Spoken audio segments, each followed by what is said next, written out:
আমরা এতদিন থেকে আমাদের যেদিন থেকে বোধ, বিশেষ করে সংস্কৃতি, শিল্পকলা, যা আমার জীবন, সেই জীবনের সঙ্গে সুনীলদার সম্পর্ক একেবারে সূত্রপাত থেকে। আমি প্রথম ওকে দেখি জনসেবক প্রেসে বারান্দাতে টেবিলে বসে লিখছেন।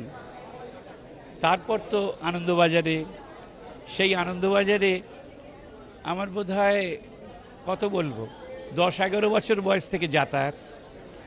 আর সেই আনন্দবাজার তো এই আজকের আনন্দবাজার ছিল না। সেখানে আমরা যেতাম, নানান প্রশ্রয় পেতাম। এখনো মনে আছে সেই 74 সালে যখন প্যারিস থেকে ফিরলাম, সুনীলদা মহা বকুনি দিলেন। তুমি আগে জিজ্ঞেস করলেন কোন কোন ওয়াইন খেয়েছ। আমি বললাম আমি তো সুনীলদা কখনো চা খাইনি, বেরিয়ে যাও এখান থেকে। এটা ওয়াইন খাইনি, খায় না, প্যারিসে ঘুরে আসছি, এবার মানুষ নাকি।